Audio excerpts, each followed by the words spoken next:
Famille de Dieu, bonjour.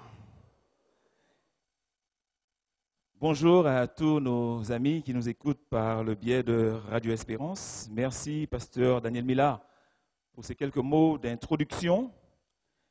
Et nous manifestons notre reconnaissance à l'égard du Seigneur de pouvoir apporter notre humble contribution dans ce grand séminaire de vie familiale qui a commencé ici hier et qui se poursuivra pendant toute cette semaine.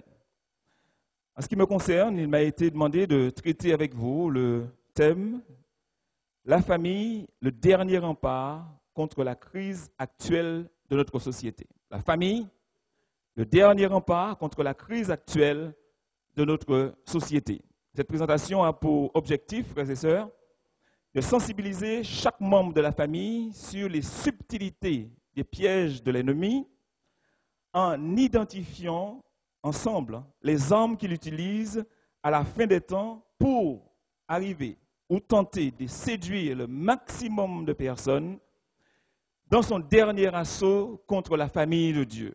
Notre objectif, c'est aussi de réaffirmer avec une certaine force que la famille dans laquelle chaque membre prend Dieu comme rempart, la famille dans laquelle chaque membre prend Dieu comme refuge, comme bouclier, devient à son tour un rempart, devient à son tour un bouclier, un refuge contre la crise qui sévit dans le monde aujourd'hui. Oui, frères et sœurs, chers amis, il n'a échappé à l'attention d'aucune personne vivant sur cette terre que ce vieux monde va mal. Il n'a échappé à l'attention de quiconque que le monde vit une crise économique, sociale, identitaire, culturelle, une crise à nulle autre pareille. Et cette crise, qualifiée par les sociologues de crise planétaire, affecte tous les niveaux de la société, sans distinction de race, sans distinction de classe, sans distinction de sexe, d'âge ou de race. Personne n'y échappe. De nos jours, rien n'est sûr. De nos jours, tout est précaire et tous sont vulnérables. Et lorsque nous analysons les choses de manière plus détaillée, nous réalisons que tout peut basculer d'un moment à l'autre. Et personne ne peut dire aujourd'hui avec certitude de quoi sera fait demain. La famille étant la cellule de base de la société, elle se trouve forcément donc affectée par cette crise que nous vivons, par cette crise que les sociologues encore qualifient de crise sociétale, touchant tous les aspects donc, comme je disais, de la société. On peut parler de famille en panne, on peut parler de faillite, on peut parler d'échec, on peut parler de malheur au niveau des familles d'aujourd'hui. Pasteur Millard, hier, dans sa présentation d'ouverture, dans son exposé, il a dressé un état des lieux plus ou moins préoccupant. Nous n'allons pas dire alarmant, mais nous dirons préoccupant de la famille aujourd'hui. Il a fait mention de plusieurs choses. Il a fait mention, par exemple, des trahisons qui existent dans les familles. Il a fait mention d'une situation d'abus, de violence, de fugue, de grandes souffrances et de tensions qui existent au niveau des familles. Et nous pourrions ainsi poursuivre et prolonger la liste. Devant cette situation chaotique, devant ce drame que vivent les familles aujourd'hui, que vivent bon nombre de familles aujourd'hui, la question qu'on est tenté de se poser: est-il encore possible de sauver les familles? Est-il encore possible de faire quelque chose pour sortir de cette situation? La question qu'on est tenté de se poser: y a-t-il un espoir pour nos enfants? Y a-t-il un espoir pour nos jeunes? Y a-t-il un espoir pour la famille aujourd'hui? Certes, la réponse à cette question ou à ces questions que nous posons passe par la contemplation et la reproduction dans nos vies du modèle qui a été présenté hier par Daniel, c'est-à-dire le modèle dans le Seigneur, un modèle selon Christ et un modèle comme Christ. Si nous contemplons ce modèle et si nous le reproduisons dans nos vies, eh bien, nous pouvons espérer que la situation change. Mais nous croyons que la réponse, frères et sœurs, chers amis, à cette question passe aussi par la prise de conscience de ce qu'est le véritable enjeu des familles chrétiennes. Quel est donc le véritable enjeu des familles chrétiennes? Cela a été rappelé hier et je voudrais le redire encore aujourd'hui. Depuis la création, depuis que Dieu a mis l'homme et la femme, depuis qu'il les a façonnés à son image et qu'il leur a donné cette terre pour gérer, pour vivre, eh bien, la famille d'Adam et Ève a été l'objet des attaques les plus virulentes de la part de l'ennemi de Dieu, à savoir Satan le diable. Ce dernier a cherché depuis toujours à discréditer le Créateur et il le fait en s'attaquant aux créatures de Dieu. Il le fait en s'attaquant à la famille de Dieu. Cette situation dans le Jardin d'Éden, ce premier conflit, a mis en lumière deux familles. Cette situation a mis en lumière deux maîtres, deux chefs, deux familles qui, dans une lutte tenace, s'opposent pour le contrôle de l'humanité, de l'homme. Dans une lutte sans merci, dans un combat acharné dont nous ne sommes pas toujours pleinement conscients et dont nous ne mesurons pas toujours la portée du combat. Les deux familles en question sont clairement identifiées dans la Bible. Il s'agit premièrement de la famille de Dieu et deuxièmement de la famille de Satan. Deux familles clairement identifiées. Il n'y a pas d'ambiguïté lorsque nous ouvrons nos Bibles et lorsque nous nous trouvons ici au début de la création. Deux familles avec deux orientations différentes. Deux familles avec deux directions différentes. Deux familles avec deux destinées différentes. Deux familles, mais aussi deux maîtres.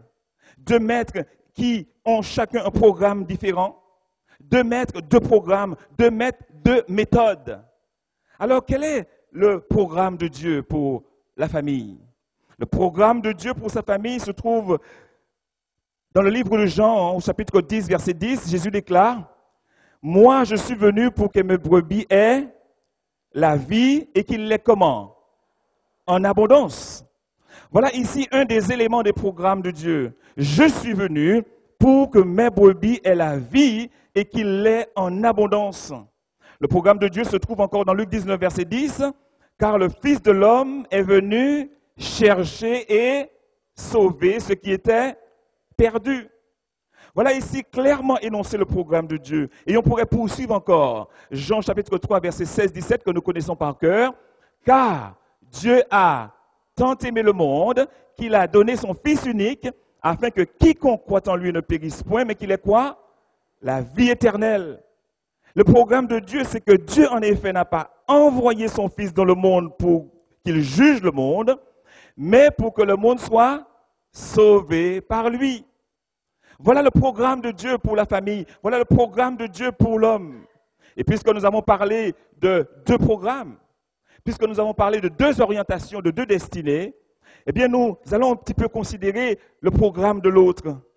Ayant dit que le programme de Dieu, c'est le rachat de l'homme, ayant dit que le programme de Dieu, c'est le salut de l'humanité, la destinée de Dieu, c'est la nouvelle Jérusalem. Le programme et la destinée de l'autre est à l'opposé de ce que Dieu propose. Et le programme du diable est le suivant. Apocalypse chapitre 12, verset 12.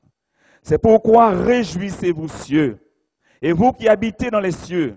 Malheur à la terre et à la mer, car le diable est descendu vers vous animé d'une, sachant qu'il lui reste peu de temps. Voilà le programme du diable. Il est descendu vers vous, vers la terre. Il est venu sur la terre, animé d'une grande colère. Et dans la version Semeur de la Bible, ce verset est renvoyé comme suit. Réjouis-toi donc au ciel, et vous qui habitez au ciel, réjouissez-vous. Mais malheur à la terre et malheur à la mer. Le diable est descendu vers vous, rempli de rage, car il sait qu'il lui reste peu de temps. Oh, j'aime bien cette version, car nous avons eu l'occasion de voir un chien enragé, n'est-ce pas? Peut-être n'avons-nous pas vu un lion prêt à nous bondir dessus, mais nous nous sommes retrouvés des fois face à un chien enragé prêt à nous dévorer. Eh bien, c'est ainsi que le diable veut faire avec la famille de Dieu. Son programme est clair. 1 Pierre chapitre 5 verset 8. Soyez sobres.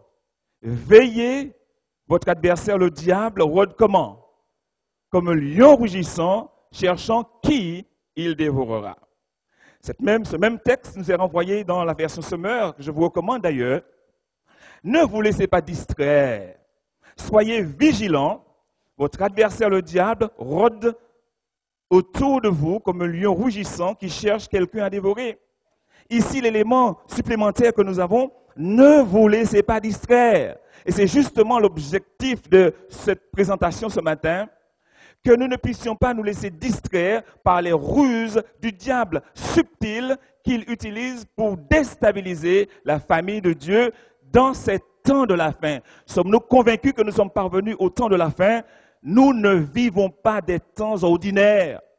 Nous ne vivons pas des temps normaux. Nous sommes à la veille de grands événements et nous devons avoir une réaction, nous devons avoir un comportement, nous devons réagir par rapport à cette donne. L'apôtre Pierre nous prévient et nous dit, la fin de toute chose est proche. Soyez sages et sobres. Pour faire quoi? Pour vaquer à la prière. Soyez sobres, dit-il. Soyez sages pour faire une chose, pour vaquer à la prière. Le moment est venu pour nous de passer plus de temps en prière, mais aussi dans l'étude de la parole de Dieu, pour que cette étude transforme nos vies et rendre notre caractère semblable au caractère de Jésus. C'est ça le véritable réveil et la véritable réforme. En d'autres termes, l'apôtre Pierre dit, ce n'est pas le moment d'être léger, ce n'est pas le moment d'être superficiel. Vous devez être sobre d'esprit à propos des choses spirituelles, car il dit bien, c'est une question de vie ou de mort. C'est une question de vie ou de mort. Le programme de l'ennemi, chers amis, écraser. Le programme de l'ennemi, faire souffrir. Le programme de l'ennemi, tromper, aveugler et finalement perdre le maximum de personnes. La destinée de l'ennemi, l'opprobre et la honte éternelle. Pourquoi donc est-il besoin d'être aussi sérieux aujourd'hui? Parce que la fin de toute chose est proche. Nous devons faire confiance à ce que nous dit la parole de Dieu. Le diable a redoublé d'ardeur. On pourrait dire qu'il est passé à la vitesse supérieure. On pourrait dire qu'il nous traque comme un lion. Il veut nous dévorer, sachant que son temps est compté. Et parce que son temps est compté, il va intensifier ses attaques contre Dieu et contre les membres de sa famille. Et il se dit, le diable, si je peux atteindre les enfants de Dieu, si je peux les garder occupés à faire toutes sortes de choses, que d'étudier la Bible, que de prier, si je peux les attaquer, si je peux détruire les familles, si je peux maltraiter les enfants, alors le nom de Dieu sera diffamé et on dira, où est leur Dieu? Où est donc leur Dieu? Où est le Dieu des adventistes? Regardez leur famille, regardez leurs enfants.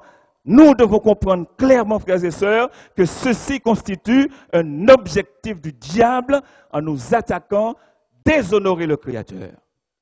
Le programme du diable ne souffre d'aucune ambiguïté. Le programme du diable est clair.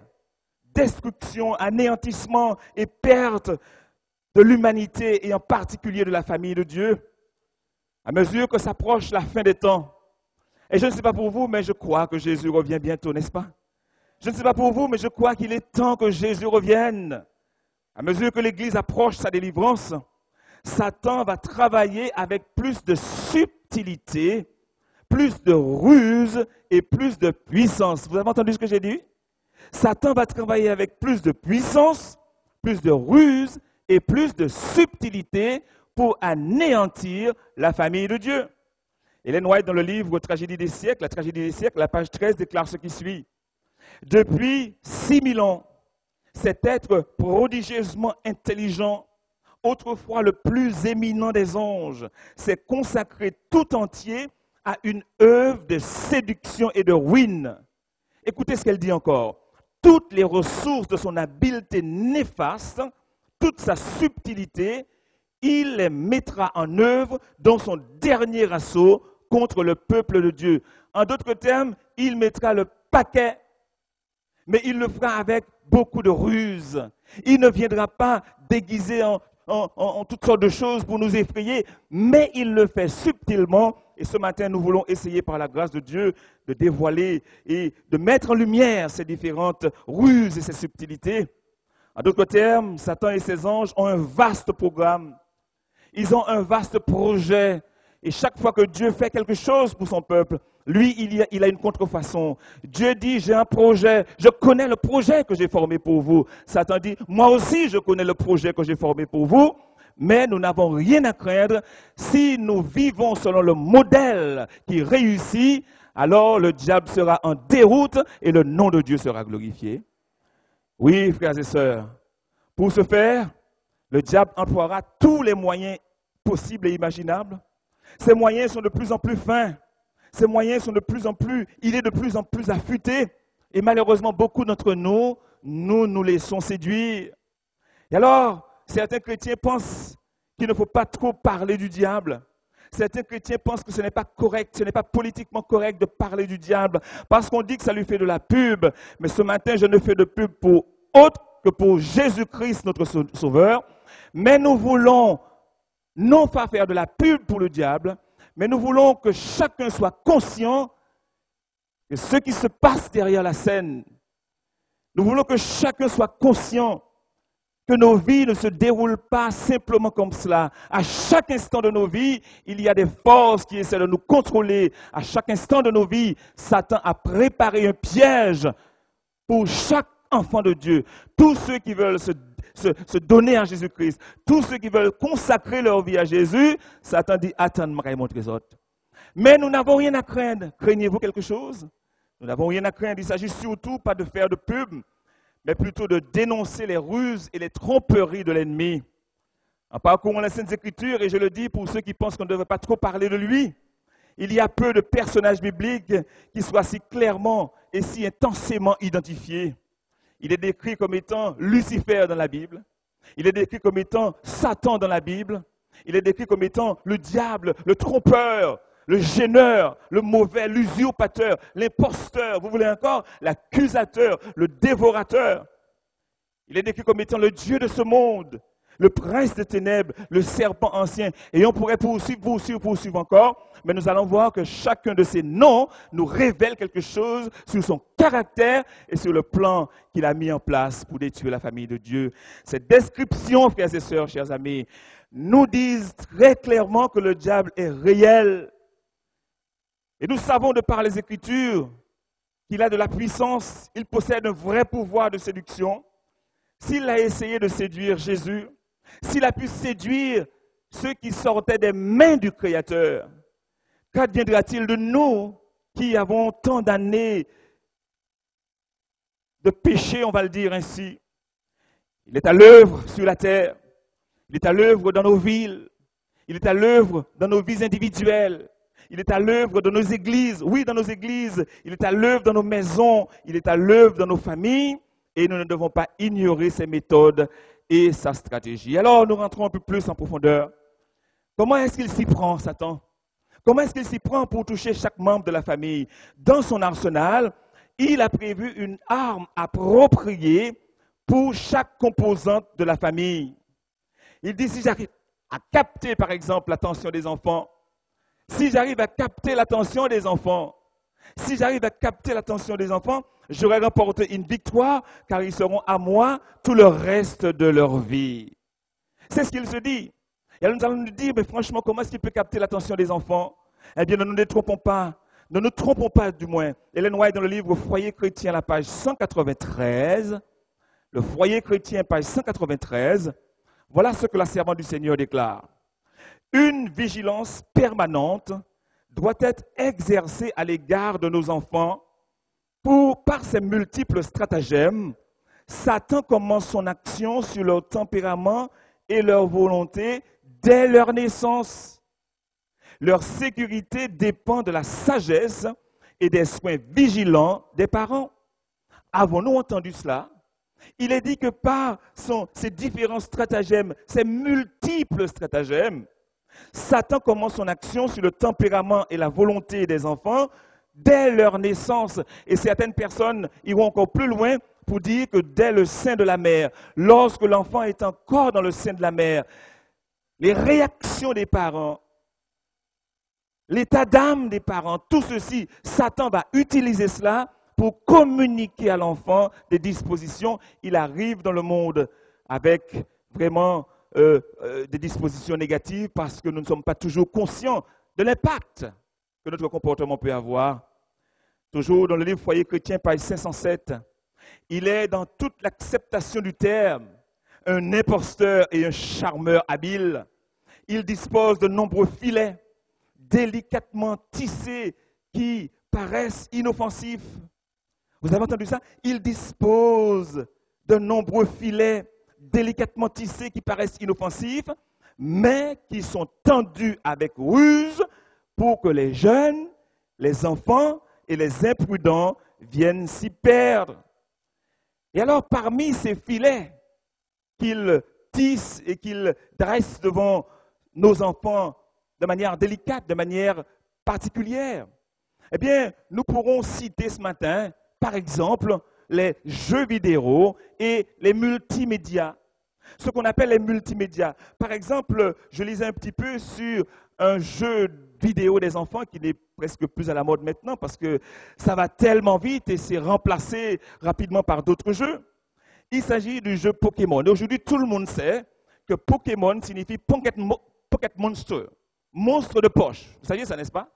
Et alors, tous ces petits monstres qu'on considère comme étant un jeu simplement. Et les parents disent, mais non, c'est un jeu. Eh bien, il n'y a pas de jeu avec l'adversaire, il n'y a pas de monstre de poche, il y a le grand démon qui utilise nos enfants à travers des jeux, à travers des choses apparemment inoffensives pour les garder et puis dès leur naissance, qu'ils soient de leur côté, formant ainsi des armées d'enfants pour le diable. Mais nous n'avons pas à craindre, frères et sœurs. Les Nintendo, les DS et j'en passe. Et les multimédias peuvent avoir un impact dans le monde réel des enfants. Les multimédias ont un fort impact sur le monde réel des enfants. De nombreux enfants imitent leurs héros. Ils imitent leurs héros. Et ils arrivent à reproduire dans leur vie ce que ces héros des bandes dessinées, des jeux vidéo font. Et alors parfois, ils vont exercer la violence contre leurs parents. La violence dans le multimédia trompe les enfants. La violence dans les multimédias envahit leur imaginaire. Qu'est-ce que ça fait encore? Ça nuit à leur apprentissage scolaire, nuit au développement de leur habileté sociale. Et il nous a dit que peu de produits de consommation produisent autant de dommages chez des millions d'enfants. Peu de produits de consommation, à savoir les jeux vidéo, produisent autant de dommages chez des millions d'enfants. Et plusieurs pasteurs ici pourraient témoigner, mais pas seulement des pasteurs, mais des personnes qui s'occupent d'aider, pourraient témoigner d'enfants, de personnes en prise à des difficultés majeures, qui quelquefois frôlent la possession démoniaque parce qu'on a passé du temps, parce qu'ils passent du temps sur ces jeux vidéo violents et remplis aujourd'hui de spiritisme et de magie, mais que les parents considèrent comme étant, mais non, c'est un jeu. Il n'y a pas de jeu avec l'ennemi. Ce qu'il veut, c'est détruire le maximum. L'industrie des jeux vidéo et des multimédias envahit la terre entière, chers amis, et forme des jeunes et des millions d'enfants dans l'armée satanique. Sans tirer un seul boulet, l'adversaire, cet ennemi rusé, sans tirer un seul boulet, eh bien, il a gagné le contrôle de foyer. Il gagne le contrôle d'école, alors que les parents endormis dans l'indifférence par sa tromperie voient cela comme un amusement, simplement un amusement. Autre impact des médias, l'augmentation de la peur. L'augmentation de la peur chez les enfants et les adultes. Les enfants et les jeunes filles en particulier sont plus vulnérables que les adultes face à la brutalité des médias. Et lorsque vous voyez moins de 10 ans, ça ne veut absolument rien dire. Ça ne veut absolument rien dire. À partir du moment où il y a de la violence, il n'y a pas de moins de 10 ans, moins de 8 ans, moins de 12 ans. c'est encore une tromperie de l'ennemi pour qu'il rentre tout doucement. À moins de 10 ans, il donnera une certaine dose et ensuite une autre dose. Ne nous laissons pas séduire par cela et protégeons nos enfants contre les agissements du diable. Protégeons nos enfants. Deuxième ou autre problème, autre impact, devrais-je dire, des médias, la désensibilisation face à la violence. En effet, à force de voir quotidiennement de la violence dans les médias, cela peut paraître normal. Et certaines émissions d'enfants peuvent être brutales. Et cette brutalité est présentée sous forme comique, sous forme de jeu, sans exposer à l'enfant les conséquences réelles du danger. Savez-vous, chers amis, que cela s'est passé quelque part aux États-Unis? Qu'un enfant, après avoir regardé ce fameux film Scream, que je n'ai pas regardé moi-même, mais je sais que c'était sur les écrans, à la télévision, me semble-t-il. Savez-vous qu'un enfant a tenté de tuer ses parents après avoir regardé le film Scream? Quelqu'un a entendu cela? Ce n'est pas un jeu. Il n'y a pas de rigolade à faire dans cela, c'est sérieux. Ensuite, il y a ce qu'on appelle l'augmentation de l'agressivité. Ceci est particulièrement vrai chez les jeunes enfants qui sont susceptibles d'afficher des comportements violents après avoir visionné un film. C'est ce que je disais à l'instant. On peut véritablement parler quelquefois de possession démoniaque. On peut parler de possession démoniaque. Pourquoi? Eh bien, simplement parce que l'exposition à des scènes de violence, l'exposition à l'occultisme, au spiritisme dans les médias, qui gagne du terrain en fait. On va faire des tours de magie. On va aller voir ce voyant et puis se présenter gentiment. Ah maman, j'ai mon voyant. Oh maman, ma voyante m'a dit, ne laissez pas vos enfants être séduits par ça. Je disais donc l'exposition à des scènes de violence, à l'occultisme dans les médias. Les jeux peuvent ouvrir la porte, à de vraies possessions, de véritables possessions démoniaques. Nous devons faire attention. Et l'impact encore des médias, frères et sœurs bien-amis, chers amis. Les médias nous présentent un modèle familial. On en a parlé aussi hier. Pasteur Mila en a parlé un peu. Les médias nous présentent un modèle familial totalement opposé à l'idéal divin. Et vous avez remarqué que dans presque tous les films ou les documentaires ou les émissions de radio, on essaie de nous présenter ce modèle. Quel est-il? Homme, homme, femme, femme. Et à force de banaliser ce modèle, ils finissent par nous faire accepter comme étant naturel ce qui n'est pas du tout naturel. Avez-vous remarqué la subtilité de la chose? Nous ne portons pas de jugement, nous ne sommes pas dans la culpabilisation, mais nous voulons montrer comment l'ennemi de nos âmes utilise tous ces artifices pour pouvoir déstabiliser, détruire. Tout est fait aujourd'hui pour rendre acceptable l'inacceptable. Tout est fait aujourd'hui pour rendre recevable l'irrecevable. Tout est fait aujourd'hui pour rendre le mal bien. Mais je voudrais vous dire que le mal ne sera jamais bien, car la parole de Dieu demeure éternellement. Le mal ne sera jamais bien, frères amis, chers amis. Dieu ne change pas. Ce qu'il a dit aujourd'hui demeure éternellement. Les hommes changent, mais la parole de Dieu ne change pas. Internet, un puissant moyen de communication qui peut servir à la formation, un puissant moyen de communication qui peut servir à l'éducation, un puissant moyen de communication qui peut servir à la consolidation des liens familiaux. Lorsque votre enfant étudie en Europe ou aux États-Unis, et que le vendredi soir, vous pouvez vous asseoir devant votre ordinateur et communiquer avec lui et le voir et peut-être un jour arriver même à le toucher. C'est extraordinaire, Internet. Avec MSN, avec Skype et tous les autres que nous connaissons, qui peuvent vraiment aider à rapprocher les familles. Là encore, de manière très subtile, le malin l'utilise pour perdre, pour détruire tous les membres de la famille de Dieu. Internet, s'il est mal utilisé, conduit au non-respect de la vie privée. Internet, lorsqu'il est mal utilisé, donne un accès facile à la pornographie. En un clic, les enfants, en un clic, les jeunes, en un clic, les adultes peuvent se retrouver face à des scènes dégradantes, face à des scènes bestiales qui peuvent à jamais affecter leur comportement sexuel. Selon une enquête rendue publique sur Internet, 7 jeunes sur 10 arrêtés pour violences sexuelles affirment regarder, écoutez bien, quotidiennement des films pornographiques. Je reprends ça parce que c'est 7 jeunes sur 10 arrêtés aux États-Unis pour violences sexuelles affirment regarder quotidiennement des films pornographiques. Certains déclarent même qu'ils reproduisent ce qu'ils voient dans les films sur leurs compagnes. Pas rigoler avec ces choses. Mais là où c'est encore plus triste, frères et sœurs, là où c'est grave, c'est que combien de chrétiens, oui, je dis combien de chrétiens passent du temps à regarder, soit à la télévision, soit sur Internet, tard dans la nuit, ce genre de film. Combien de chrétiens veulent aussi, comme ces héros de ces films, reproduire auprès de leurs partenaires des scènes, des actes odieux, des actes répréhensibles et condamnables par la parole de Dieu.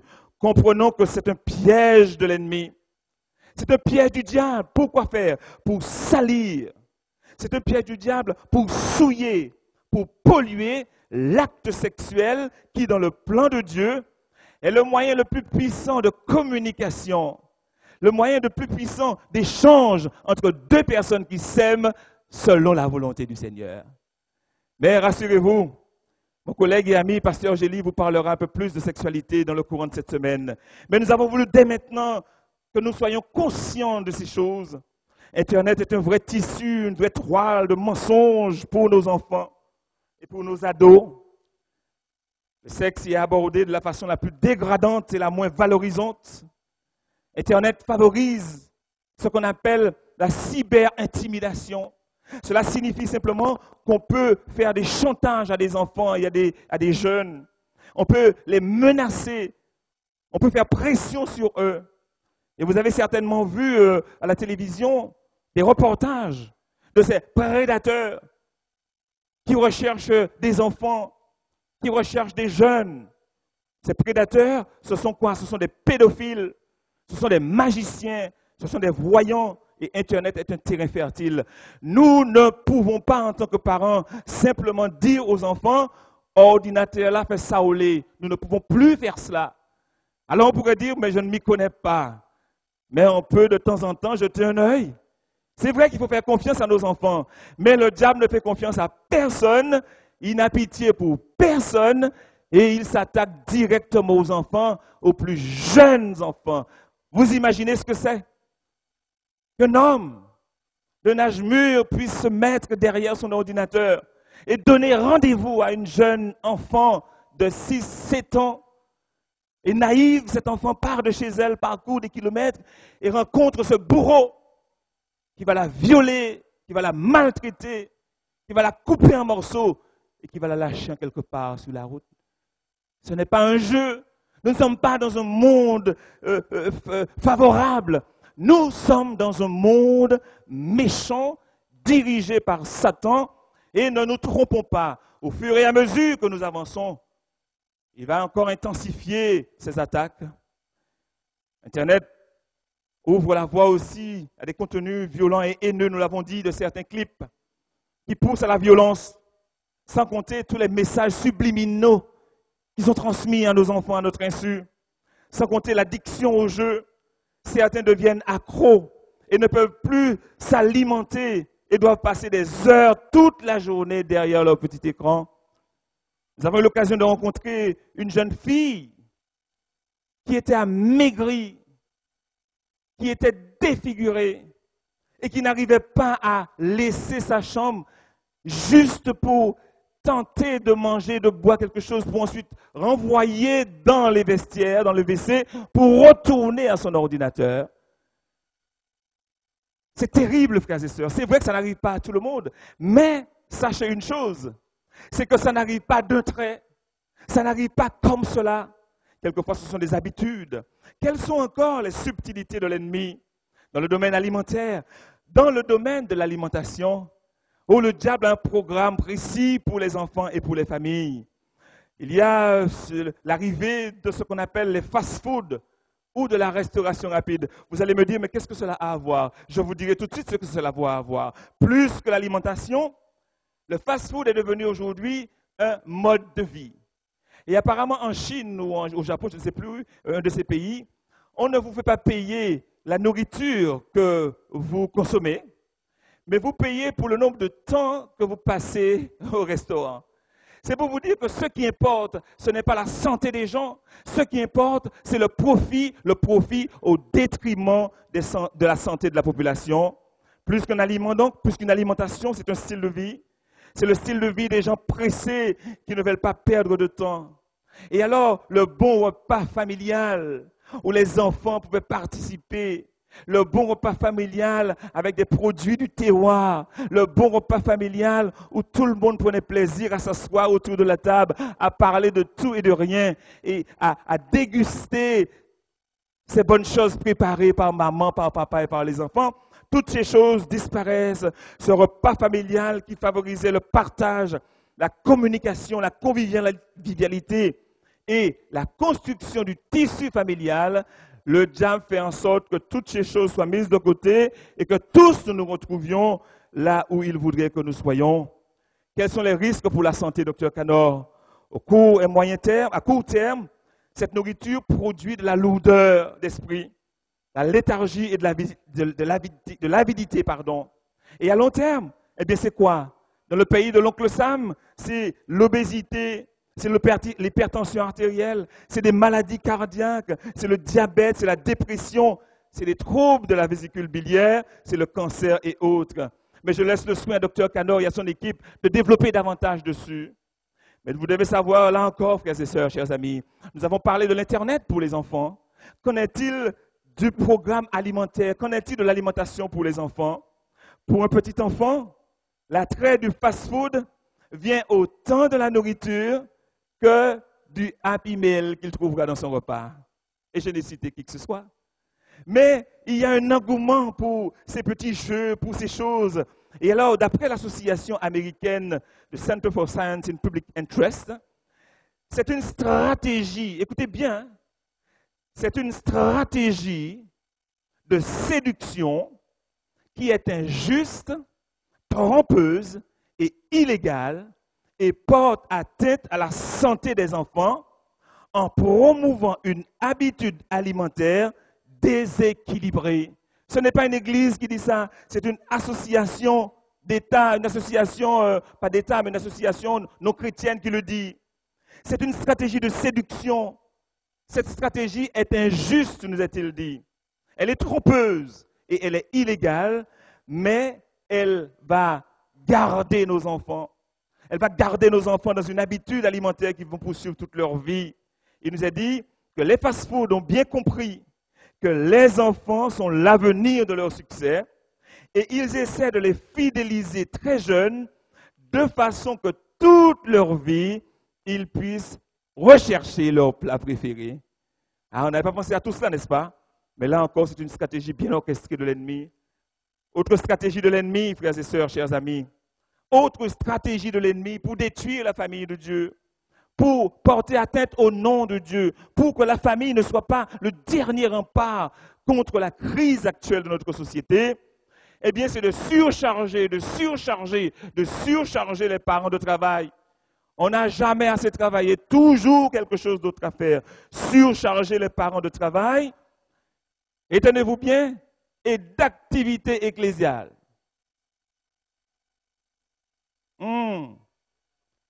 Je reprends la phrase, dit Pasteur Gély. C'est lui qui me demande de reprendre.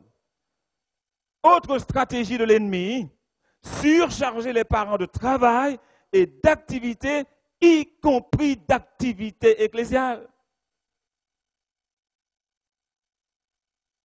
Alors on va commencer par les activités du travail. On travaille beaucoup. Parfois on travaille trop au détriment des relations de qualité avec notre famille.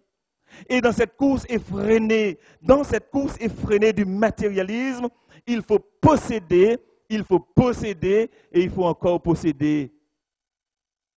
Ou disons-nous rendre heureuse notre famille, c'est ce qu'on dit, n'est-ce pas?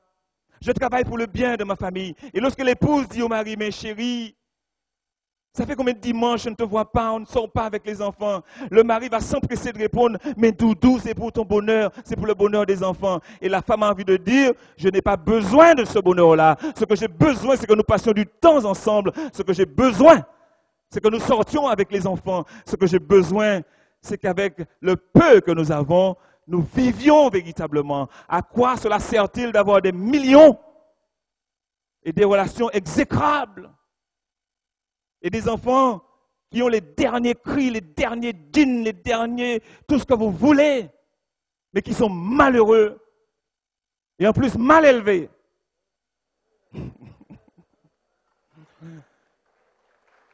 Cette course effrénée du matérialisme, il nous faut posséder toujours plus pour, disons, nous rendre la famille heureuse. Mes frères et sœurs bien-aimés, ce n'est pas toujours le cas, car dans beaucoup de familles, prendre un repas ensemble, faire des sorties en famille, passer du temps de qualité, réaliser des choses toutes simples sont certainement préférables au dernier écran plasma, aux meubles dernier cri, aux vêtements les plus chics et aux smartphones les plus sophistiqués. Et on pourrait continuer avec des accessoires des plus onéreux. Même dans nos activités de l'Église, il nous faut créer un équilibre, frères et sœurs. Il nous faut créer un équilibre pour favoriser l'épanouissement de tous les membres de la famille. À quoi cela sert-il d'être matin, midi et soir à l'église et ma famille périclite? Suis-je en tant que pasteur en train de dire ne servez pas l'église? Pas du tout. Servons notre église. Mais sachons dire aujourd'hui c'est pour ma famille. Sachons dire aujourd'hui c'est pour mes enfants. Et le Seigneur ne sera pas fâché contre moi parce que je m'occupe des personnes pour lesquelles il me dira « Où sont ceux que je t'avais confiés ?» Il ne sera pas fâché contre moi. L'ennemi voudrait que nous fassions encore davantage et que nos familles soient en souffrance. Mais le maître mot ce matin, créons un équilibre entre toutes nos activités et donnons plus de temps, plus d'amour aux membres de nos familles, à nos enfants, à nos épouses. Et aux membres de la famille, qui ne font pas encore partie de la famille de Dieu. Pourquoi devons-nous nous isoler? Pourquoi devons-nous nous isoler parce que nous sommes chrétiens? Pourquoi devons-nous mettre de côté certaines personnes alors que la famille, c'est le meilleur moyen d'évangélisation? Malgré tous les outils de communication disponibles, malgré tous les outils de communication disponibles aujourd'hui, frères et sœurs, le chrétien n'a jamais été aussi pressé. Le chrétien n'a jamais été aussi occupé. Le chrétien n'a jamais eu autant d'activités qui l'entraînent à s'éloigner de son Créateur. Face à ce vaste plan de destruction, la question donc, y a-t-il un espoir? Y a-t-il un espoir pour nos familles? Y a-t-il un espoir pour nos jeunes? Y a-t-il un espoir pour nos familles? La faillite des familles est-elle une fatalité? Est-ce que la faillite des familles est une fatalité? Est-ce que le divorce et toutes les souffrances qu'il engendre est inéluctable? Est-ce que la manipulation de nos enfants par les médias est une situation irréversible? Est-ce une situation irréversible? La violence et la perte des valeurs, du respect de l'autre et du sacré, est-ce inévitable? Comment? En quoi? Et comment est-ce que la famille peut-elle être encore le dernier rempart contre la crise actuelle?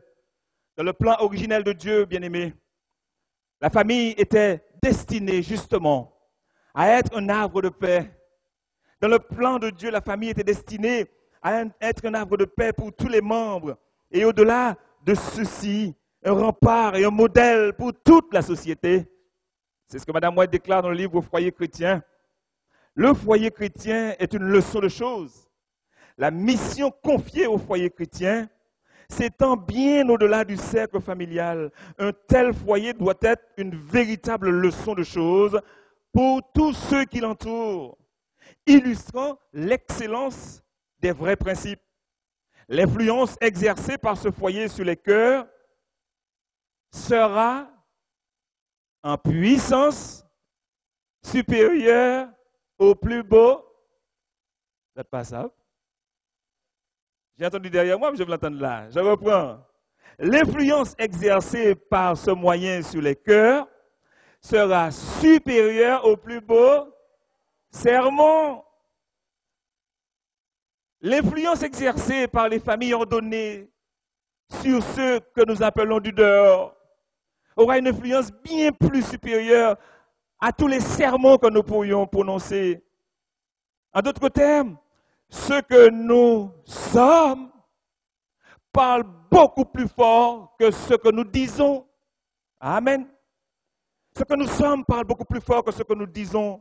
Et quelquefois, il y a une très grande incohérence entre ce que je dis, ce que je professe être, et puis ce que je fais réellement. Et ça trouble les gens. Il nous faut être cohérents, frères et sœurs. Non pas parfaits, mais être cohérents, croire quelque chose, mais le vivre par la grâce de Dieu. Vivre par la grâce de Dieu. Malgré la décadence actuelle, et nous appuyons sur la parole de Dieu, nous pouvons affirmer ce matin. Nous pouvons affirmer ce matin avec force. Oui, il y a un espoir pour nos familles. Oui, bien-aimés, nos familles peuvent et doivent aujourd'hui être un rempart pour tous ceux qui la composent. Nos familles sont appelées à être le dernier rempart contre la crise actuelle de notre société. Pourquoi le peuvent-elles? Elles le peuvent car le plan de Dieu pour la famille n'a pas changé. Elles le peuvent car le projet de Dieu pour la famille n'a pas changé. Elles le peuvent parce que le dessein de Dieu pour la famille n'a pas bougé d'un iota. Et par la bouche du prophète Jérémie, le Seigneur déclare, oh Jérémie chapitre 29 verset 11, famille de Dieu, je connais les projets que j'ai formés sur vous, dit l'Éternel. Quels sont ces projets? Projets de paix et non de... Afin de vous donner quoi? Oh, c'est merveilleux. Ce plan n'a pas changé. Ce projet de Dieu n'a pas changé. Ici, nous avons à travers ce message le cœur même de Dieu. Voilà ce que j'ai en projet. Voilà ce que j'ai prévu. Voilà mon dessein pour vous, mes enfants. Aujourd'hui encore, Dieu veut le bonheur et la paix de chaque membre de la famille. Il veut que chaque famille soit un refuge, une muraille qui protège ceux qui la composent. Pourquoi est-ce que nos familles peuvent encore être ces derniers remparts? Nos familles peuvent et doivent être le dernier rempart. Car le Dieu que nous servons a la puissance de tout changer parce que son nom c'est El Shaddai, Dieu Tout-Puissant. Les familles que nous servons, les familles que nous sommes peuvent être ce rempart.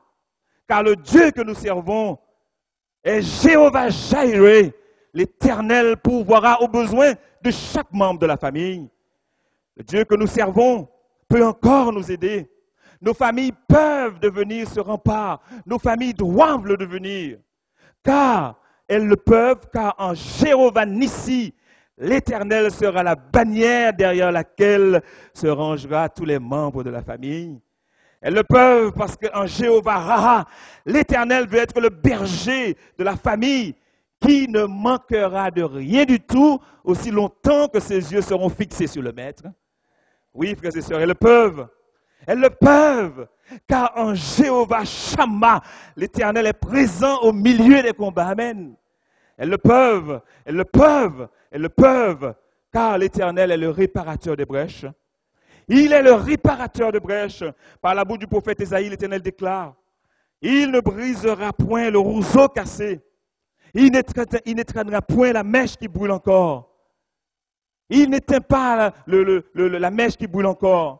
Et les foyers qui sont malmenés aujourd'hui par l'ennemi, les foyers qui sont brisés par l'ennemi, si ces foyers, si ces familles, si ces personnes viennent à Jésus, il dit non, je ne te brise pas, je n'éteins pas ce petit espoir, mais je ranime la flamme. Nos familles peuvent être le dernier rempart contre la crise si nous acceptons ce matin et pas demain. Si nous acceptons ce matin de démolir les autels au Dieu Baal que nous avons érigés dans nos familles, si nous acceptons de démolir ces autels, alors nos familles redeviendront ce qu'elles ont, ce que Dieu avait pour elles comme objectif, c'est-à-dire d'être le rempart. Ces Baals, ces hôtels que nous avons dressés dans nos maisons, dans nos foyers, ces forteresses presque imprenables que nous avons mentionnées ce matin, la reine télévision, le roi Internet, la pornographie, toutes ces choses que nous avons mentionnées, le travail, l'égoïsme, le non-respect, et tous ces feux étrangers que nous introduisons dans nos foyers quelquefois, disons-nous par rapport à la culture ou des habitudes familiales. Mais chacun va y réfléchir. Devant la menace imminente des Philistins qui reposaient sur Israël, Samuel va inviter chaque Israélite à chasser du milieu d'eux les dieux étrangers et à détruire les autels de Baal. En 1 Samuel chapitre 7, versets 3 à 13, le texte biblique dit ceci. Samuel dit à toute la maison d'Israël, si c'est de tout votre cœur que vous revenez à l'Éternel, ôtez du milieu de vous les dieux étrangers et les astartés. Dirigez votre cœur vers l'Éternel et servez-le lui seul, et il vous délivrera de la main des Philistins. Et les enfants d'Israël ôtèrent du milieu d'eux les Baals, les astartés, et ils servirent l'Éternel seul. Samuel dit, assemblez-vous tout Israël. Assemblez tout Israël où? À Mitzpah.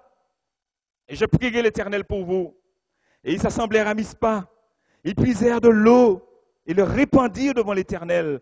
Et là, qu'est-ce qu'ils firent? Ils jeûnèrent en disant, nous avons péché contre l'Éternel. Le texte dit que Samuel va juger le peuple à ce moment-là. Les Philistins apprirent que les Israélites s'étaient assemblés à Mitzpah. Et les princes des Philistins montèrent contre Israël. Et à cette nouvelle, les enfants d'Israël, qu'est-ce qu'ils firent? Eh bien, ils eurent peur des Philistins. Et ils dirent à Samuel, ne cesse point de crier pour nous à l'Éternel notre Dieu, afin qu'il nous sauve de la main des Philistins. Verset 9, Samuel prit un agneau de lait et l'offrit tout entier en holocauste à l'Éternel. Il cria à l'Éternel pour Israël et l'Éternel l'exauça. Amen. Pendant que Samuel offrait l'holocauste, écoutez bien la fin de l'histoire. Pendant que Samuel offrait l'holocauste, les Philistins s'approchèrent pour attaquer Israël. L'Éternel fit retentir en ce jour son tonnerre sur les Philistins et il les mit en déroute. Ils furent battus devant Israël. Les hommes d'Israël sortirent et les battirent jusqu'au-dessus de Beth-Kar. Samuel prit une pierre, plaça entre Mitzpah et Shem, et il l'appela du nom d'Ébenezer en disant, jusqu'ici l'Éternel a secouru. J'ai voulu lire toute cette histoire car il y a une chronologie ici. Il y a quelque chose d'extrêmement intéressant que nous pouvons reproduire dans nos vies ici. Samuel va commencer par leur dire, abattez, démolissez les dieux étrangers. Mais lorsqu'ils ont démoli, lorsqu'ils ont abattu ces dieux Baal, il faut maintenant construire, il faut bâtir un autel à l'Éternel. En démolissant ces forteresses, il nous faut rebâtir l'autel autour duquel toute la famille se retrouve en présence du Créateur. L'autel sur lequel nos vies seront offertes comme un sacrifice de bonne odeur devant Dieu. Et pour cela, il nous faut remettre ce qu'on appelle, et qui va étonner certains qu'on le mentionne ici, parce que c'est un langage peut-être dépassé, mais ce n'est pas grave si je parais dépassé. Il nous faut remettre au goût du jour, il nous faut dépoussiérer, il nous faut vraiment le remettre à sa place, ce qu'on appelle le culte de famille et redonner tout son sens en culte de famille. Le culte de famille, c'est là que nous dressons l'autel. Madame White dit dans le livre Avec Dieu chaque jour. Le culte de famille ne doit pas être à la merci des circonstances. Vous ne devez pas prier lorsque vous en avez besoin et vous abstenir de votre culte lorsque vous avez une journée chargée. En agissant ainsi, dit-elle, vous amenez vos enfants à considérer la prière comme n'ayant pas d'importance spéciale. Prier signifie beaucoup plus. Alors, je reprends ça. Prier signifie pour les enfants de Dieu et les actions. Prier signifie beaucoup plus pour les enfants de Dieu et les actions de grâce doivent s'élever matin et soir. beaucoup plus que se retrouver. Il me manque une partie ici, je la retrouve. Beaucoup plus que se de retrouver au culte le sabbat matin. Mais c'est rendre action de grâce à l'Éternel matin et soir. Chaque foyer chrétien, nous est-il dit, est une petite église où chaque père, Pasteur Lambert Taylor, demain vous en parlera, n'est-ce pas Taylor? Où chaque père est le pasteur. Chaque père est le sacrificateur de cette petite communauté à l'intérieur de la grande église. Et si nous voulons assurer, frères et sœurs, si nous voulons nous assurer que les enfants voient en leurs parents des exemples vivants dans la foi, eh bien, ils doivent voir plus souvent qu'une fois, c'est ce que je disais tout à l'heure, qu'une fois par semaine le sabbat. Ils doivent le voir en nous, dans nos vies. Pas seulement que nous sommes sous la chair, pas seulement que nous sommes à l'église où tout va bien. Comment ça va, mon frère? Oui, ça va bien.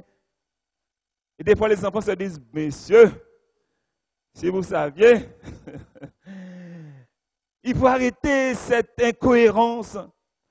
Ça ne veut pas dire que nous soyons parfaits, mais il suffit d'être vrai. C'est comme cela que je suis. Alors j'en discuterai avec mes enfants, avec ma femme, avec mon époux. Nous en parlerons en tête à tête, en toute vérité. Et alors lorsque je me tiendrai debout, je n'aurai pas l'air d'un grand H. Hypocrite. Voyez-vous, le culte de famille fait quoi? Le culte de famille favorise la pratique du pardon mutuel. Jacques 5, verset 16. Confessez donc vos péchés les uns les autres et priez les uns pour les autres afin que vous soyez comment? Guéris. La prière fervente du juste a une grande efficace. Le culte de famille permet le partage de chaque membre de la famille dans l'édification mutuelle. Nul n'est besoin de préciser que le culte, s'il est dirigé par le Père, s'il est instruit par le Père, c'est lui qui motive la famille. Nul n'est besoin de préciser qu'il n'est pas celui qui fait tout dans la famille, dans le culte. Nul n'est besoin de préciser qu'il faut que les enfants se sentent concernés. Nul n'est besoin de préciser qu'il faut qu'ils aient une part active pour que ce soit attrayant. Au lieu que lorsque nous chantons, eh bien, nous devons tirer leurs vêtements, nous devons nous efforcer pour qu'ils restent éveillés. Nul n'est besoin de dire aussi qu'il nous faut être flexible. Vous allez me dire, mais on sait toutes ces choses. Oui, mais l'ennemi utilise cela, même dans les bonnes choses. À quoi cela sert-il de réveiller vos enfants à 4 heures du matin pour dire c'est l'heure du culte, s'ils commencent à travailler à 8 heures s'ils n'ont pas classe? Oh, j'ai rien dit. Oh, j'enlève ce que j'ai dit. Ce que je veux dire, il nous faut être flexible. Il faut rendre la chose attrayante pour que chacun trouve sa place. Vous êtes d'accord avec cela? Amen. La communication, l'échange, la consécration. Et pour terminer, c'est dans la famille que se développent et se vivent les valeurs. C'est dans la famille que se développent et se vivent des valeurs de respect mutuel. Des valeurs telles que la douceur. Que votre douceur soit connue de tous. Le Seigneur est proche. Philippiens chapitre 4, verset 5. C'est dans la famille que se développent les vertus comme la patience. Quelquefois, nous sommes plus patients avec les étrangers qu'avec nos propres enfants et nos épouses et nos époux et les membres de notre famille. Il ne faut pas que ça soit ainsi. Il ne faut pas que ça soit ainsi. Il nous faut être patient avec les nôtres. Il nous faut les aimer. Il nous faut les pardonner. Il nous faut être doux avec les nôtres. Vous n'êtes pas d'accord avec moi? C'est là que nous commençons, frères et sœurs, chers amis. C'est dans le foyer que se développent ces choses. Ainsi, Colossiens chapitre 3, verset 12, 13. Ainsi donc, comme des élus de Dieu, saints et bien-aimés, revêtez-vous d'entrailles, de miséricorde, de bonté, d'humilité, de douceur, de patience. Supportez-vous les uns les autres. Et si l'un a sujet de se plaindre de l'autre, qu'est-ce qu'il faut faire? Pardonnez-vous comment? Réciproquement, de même que le Christ vous a pardonné, pardonnez-vous aussi. Si nous ne pardonnons pas à nos proches dans la famille, si nous ne pardonnons pas à nos enfants, comment pouvons-nous espérer recevoir le pardon de Dieu? Ou que faisons-nous du pardon de Dieu? C'est dans la famille que se développent des valeurs comme la compréhension, la tolérance. Et alors, les caractères se forment. Les caractères des enfants se forment, mais aussi le caractère des adultes.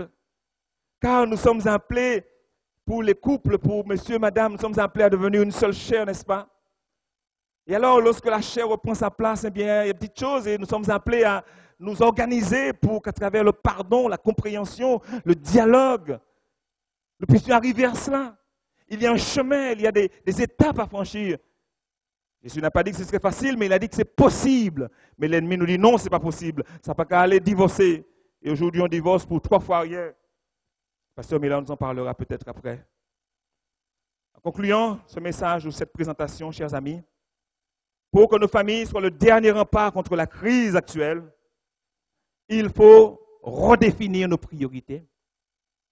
Pour que nos familles soient le dernier rempart contre la crise actuelle, n'hésitons pas à abandonner certaines activités pour se consacrer davantage au Seigneur. Chaque membre de la famille doit se détourner du mal sous toutes ses formes. Chaque membre de la famille, y compris les enfants et les jeunes, doivent se détourner du mal sous toutes ses formes, fuir le péché, s'en écarter avec la plus grande fermeté. C'est l'heure de se purifier de toute souillure, car le Seigneur est proche. Avez-vous entendu cela? C'est l'heure de se purifier de toute souillure, car le Seigneur est proche. Trouver dans notre emploi du temps trop chargé quelquefois, au moins 1 heure par jour, 1 heure où seul à seul avec Dieu, dans l'étude et la méditation de sa parole, nous entrons en communion avec lui. Et Pasteur Gély nous a rappelé hier matin que nous entrons en communion où ça? Dans le désert. Il nous a invités à entrer dans le désert 1 heure par jour avec Dieu. Aujourd'hui, on ne peut pas se contenter, frères et sœurs, du service minimum. On ne peut pas se contenter simplement de faire son devoir. On ne peut pas se contenter de faire ce qu'il a lieu de faire. Il nous faut aller plus loin, car le diable lui-même ne se contente pas du service minimum. Le diable ne se contente pas du service minimum. Ce qu'il fait aujourd'hui, il met le paquet. Ce qu'il fait aujourd'hui, il change de braquet. Et en cette période de course cycliste dans la Martinique, il pédale. Il ne pédale plus, mais il sprinte vers la ligne d'arrivée. Et nous sommes là. Nous sommes là en train de marcher alors que le diable sprinte. Le moment est venu pour nous de courir, de sprinter. Car nous aussi, nous avons une ligne d'arrivée à franchir. Le diable sait où il va, mais nous savons où nous allons. Nous allons vers la nouvelle Jérusalem. Le diable sprinte vers sa destruction, mais nous savons en qui nous avons cru. Et nous attendons le retour de Jésus, où toutes ces choses disparaîtront. Il sprinte vers la ligne d'arrivée, mais nous aussi, nous sprintons. Levons-nous, réveillons-nous, frères et sœurs. Nous ne vivons pas des temps ordinaires. Nous ne vivons pas des temps normaux. C'est le temps de la fin. Il nous faut donc nous réveiller. Il nous faut donc réformer nos voies. Il nous faut vivre dans nos maisons l'évangile éternel, l'évangile de la fin des temps. De façon urgente, nous avons besoin de réveil, de la piété personnelle. C'est là le secret de la prospérité des familles. Lorsque les individus s'écartent de leur dévotion, de leur dévouement, la balance, la famille est balancée de gauche à droite. Quand la foi de chaque membre de la famille est ferme, eh bien, la stabilité de la famille est garantie. Il nous faut revenir à notre Dieu de cœur contrit et sincère. Et comme il l'a promis, il nous aidera, il nous exaucera, il nous protégera. Comme il a promis, si nous faisons notre part, le Seigneur fera sa part. Il ne change pas ce que sa bouche dit, sa main l'accomplit. Qu'est-ce qu'il dit dans Jérémie 29, les versets 12 et 13? Nous avons lu verset 11 tout à l'heure, mais versets 12 et 13, qu'est-ce qu'il dit, le Seigneur? Voilà ce qu'il promet à ses enfants. Voilà ce qu'il nous promet. C'est pourquoi il y a de l'espoir aujourd'hui. Oui, les familles sont en crise, mais nous servons un Dieu qui peut changer le cours des choses. Nous servons un Dieu qui nous dit ce matin, vous m'invoquerez et vous partirez. Vous me prierez et je vous exaucerai. Vous me chercherez et vous me trouverez. Si vous me cherchez comment? Et alors il dit quelque chose de plus fort encore. Il dit quelque chose de plus fort encore. Il dit dans 2 Chroniques 7, verset 14, que nous aimons, que nous connaissons. Notre texte cher. Écoutez la promesse de Dieu pour nous ce matin. Et je vous dis que cette promesse encourage les enfants, les jeunes, les adultes, ceux qui nous écoutent à travers la radio. Le Seigneur déclare ceci. Si mon peuple, ceux qui est invoqué mon nom, s'humilie, quoi encore? Quoi encore? Qu'est-ce qu'il fait encore? Alors qu'est-ce que je ferai? Je pardonnerai son péché et je... Alors, frères et sœurs, ce qu'il nous faudra faire ce matin, c'est enlever le mot peuple. C'est enlever le mot peuple et dire si ma famille, c'est Dieu qui parle à sa famille, c'est Dieu qui parle à ses familles. Et il peut dire, si mes familles réunies ici, à Sainte-Luce, sous ce chapiteau, ma famille sur laquelle mon nom est invoqué, si cette famille s'humilie, si elle prie, si pendant les jours que nous sommes ici, elle recherche ma face, si pendant les jours que nous sommes ici, pas demain, car trop souvent nous aimons envoyer à demain ce que nous devons faire aujourd'hui. Si Dieu vous parle aujourd'hui, n'endurcissez pas vos cœurs. Si ma famille se détourne de ces mauvaises voies, avons-nous besoin de 1000 ans pour nous détourner de mauvaises voies? Nous avons juste besoin d'aujourd'hui, au moment où Dieu nous parle. Oui, Seigneur, je n'ai pas été à la hauteur. Oui, Seigneur, j'ai fait ce qu'il ne fallait pas. Oui, Seigneur, je n'ai pas été conscient des pièges de l'ennemi. Oui, Seigneur, je n'ai pas été conscient de la subtilité. Je me suis laissé prendre à ces pièges. Mais aujourd'hui, tu ouvres mes yeux, Seigneur. Tu ouvres mes yeux, Seigneur. Et quand je rentrerai chez moi dimanche, certaines choses iront directement à la poubelle parce qu'elles n'ont plus leur place dans ma maison. Si mon peuple, celui qui est invoqué mon nom, s'humilie, prie, cherche ma face, se détourne de ses mauvaises voies, je l'exaucerai des cieux, je pardonnerai son péché et je guérirai son pays. En terminant, l'invitation du Seigneur est la suivante. Il nous fait une invitation. Il nous a montré où nous sommes véritablement. Il nous fait une promesse. Il nous promet, ne vous inquiétez pas jusque-là. Quelle que soit votre difficulté, vous venez à moi. Si vous êtes sincère, soyez sincère tout de même. Si vous êtes vrai, il n'y a pas de situation trop difficile pour moi. Peut-être c'est l'est pour vous, peut-être que personne ne sait ce que vous avez fait. Vous ne voulez même pas le dire au pasteur, ce n'est pas grave, c'est pas grave. Il le sait de toute façon. Mais aujourd'hui, c'est jour de grâce. Il dit ceci. Maintenant encore, dit l'Éternel, mes chers enfants, revenez à moi de tout votre cœur. Nous utilisons ce texte dans Joël chapitre 2, verset 12-13. Maintenant, mes enfants, dit l'Éternel, revenez à moi de tout votre cœur. Revenez avec des jeûnes, avec des pleurs, avec des lamentations. Déchirez vos cœurs et non vos vêtements. Et revenez à votre Dieu, car il est compatissant et miséricordieux. Amen. Lent à la colère et riche en bonté, et il se repent des maux qu'il envoie. Amen. Oh, frères et sœurs bien-aimés, le moment n'est pas à la rigolade. Nous ne vivons pas des temps ordinaires, je me répète, car je voudrais vraiment que nous comprenions cela. Et l'ennemi le sait que nous ne vivons pas des temps ordinaires. Il le sait très bien. Ceci nous rappelle une déclaration d'un homme politique qui disait, oui, mais mon adversaire sera un président normal, mais nous ne vivons pas des temps ordinaires.